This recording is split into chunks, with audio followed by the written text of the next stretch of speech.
Tere, kallid pärnakad ja külalised. Minu nimi on Edith Kuldkepp ja ma olen täna siin teie ees, et rääkida natukene Pärnust enda pilgu läbi.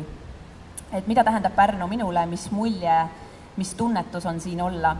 Ja ma alustaksin võib-olla tsitaadiga, mida ütles Raul Rebane, et kodukandi parim reklaam on kodukandi üle uhkust tundev inimene.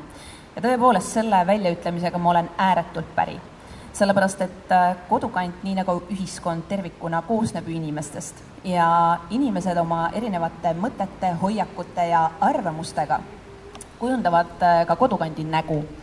See, kuidas nad räägivad nii-öelda väljaspoole, antud juhul siis Pärnust ja Pärnumaast ja mis tunnet nad edasi annavad nii külastajatele ja mis tunnet nad tajuvad, kui nad siin on.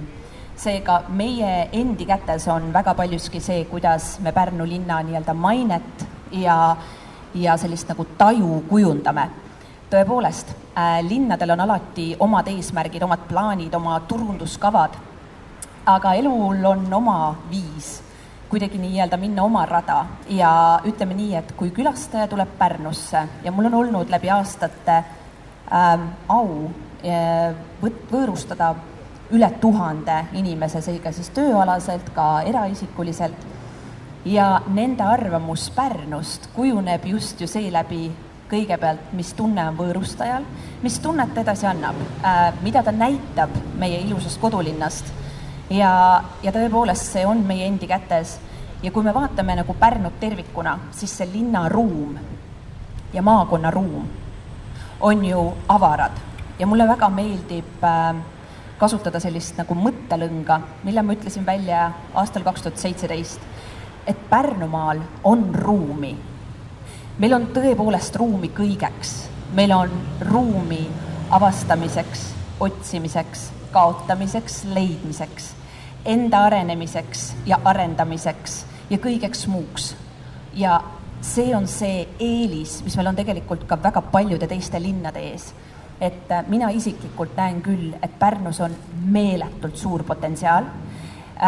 Meie väiksus võiks olla meie tugevus ka erinevate koostöövaheliste, nii-öelda koostööalastel teemadel, mis puudutab siis ka, ütleme siis nii-öelda linnaruumi või siis linnavalitsuse erinevaid allüksuseid kui ka inimesi, kes siin elavad ja tahavad panustada, tahavad linna edasi viia. Ja ma näen väga, et ei ole see, et ainult siis üks või teine osapool tegutseb, vaid tuleb tegutseda koos. Ja tuleb alla neelata või siis tuleb mööda vaadata aeg-ajalt ka mingitest normatiividest, regulatsioonidest, mis on vustvalgel paberil, aga mis võib-olla takistab teatud kas siis valdkonna või siis mingi piirkonna edasiarengut, sellepärast et reeglid ütlevad nii. Aga kui tooks siis taaskord selle inimlikkuse ja vaataks, et istuks kõik ühise laua taha ja vaataks, mida teha annab, et ma olen hästi selle poolt, et inimlikkusega annab saavutada väga palju. Ja reeglid on ju ka ometigi kirjutatud inimeste poolt ja koostöö ei tohiks olla kunagi pelgalt ainult väljaütlemine või siis sõnum paberil. See peaks olema päriselt asetleidev tegevus, mida üks, teine, kolmas osapool tahavad teha. Sellepärast, et kui me nagu ka isiklikult oleme kokku puutunud erinevate, ütleme niimoodi siis tõrgetega, siis ma nagu tõepoolest näen, et tulles ühise laua taha, arutades läbi teemad, kuulates ära erinevaid vaatenurki, on võimalik saavutada palju. Ja ma enda kogemusele võin tuginedes öelda tõepoolest, et need nii-öelda sündmused on võimalikud olnud, erinevad tulemused on võimalik olnud saavutada. Ja Pärnu linn minu vaatepunurgast on tõepoolest erakordselt inspireeriv ja just ma usun, et iga inimene on tegelikult oma võtmes loominguline. Ma pean ennast ka üsnagi loomeinimeseks. Ja loominguks on sul vaja ruumi ja nagu ma ennist ütlesin, siis Pärnumaal seda on. Ja meie nagu oskus seda rakendada, oskus olla kooskõlas rohkem loodusega. Vaadake, kui palju on meil kergliiklusteid. Mulle tohutult meeldib see, sest ma ise liigun hästi palju jalgsi ja ka jalgrattaga ja hädavajalikud nii-öelda sõidud teen ma autoga. Aga Pärnus sa jõuad tõesti punktist A punkti B ülikiiresti ja siit tegutsedes saad sa toimetada ka rahvusvahelisel tasandil, mis on eriti äge. Sellepärast, et vaadake, kui olles ise kogenud ka elamist välisriikides erinevates, suuremates ja väiksemates, siis tihtipeale on see, et seal on vahemad suured, seal on, ütleme, võib-olla ka see bürokraatia ahel on teine, aga kui siin toimetada, siis sa tead, et tegelikult, ma täiesti käsi südamel võin öelda, minul on väga hea koostöö olnud ka meie linnapeaga Romek Kosankraaniusega ja tema on ühtepidi see inimene, kellele sa saad ära rääkida südamelt, mis sul on mingi teema ja ta leiab viisi või lihtsalt ka juhatab õige inimeseni. Nii et seesama Pärnu väiksus tuleb nüüd siin kasuks. Meil ei ole see bürokraatiamasin nii suur ja ma tahaks lihtsalt tohutult innustada inimesi, ka kes Pärnus elavad ja Pärnumaal, aga ka üle Eesti, elama rohkem oma südamehääle järgi, sellepärast et see on ainus viis, kuidas me saame oma unikaalsusega muuta nii enda elu kui seda keskkonda, kus me elame, südamlikumaks, inimväärsemaks, paremaks ja kui me räägime kogu aeg, tegelikult me kuuleme neid sloganeid, et erinevus rikastab, aga tihtipeale me satume mingites olukordades nagu jookseme nagu vastu seina, kus järsku erinevus on takistuseks, aga see ei tohiks olla.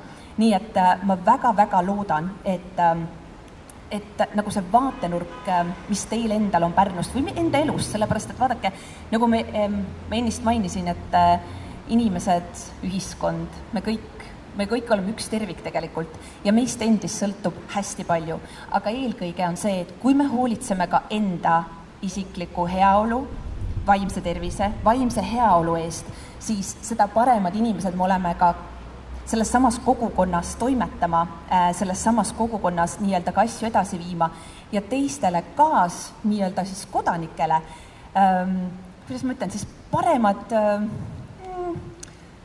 linnakodanikud olema, ehk siis tegelikult see ongi see, et kui te lähete poodi, siis mul on alati hästi toredaid kogemusi meie erinevate armsate toidupoodidega, kus me käime igapäevaselt, aga me võtame nii iseenesest mõistetavalt näiteks neid inimesi, kes seal leti taga meid igapäevaselt teenindavad ja mõelge, üks väike naeratus, üks hea sõna, ei ole palju, aga võib muuta palju ja võib anda palju.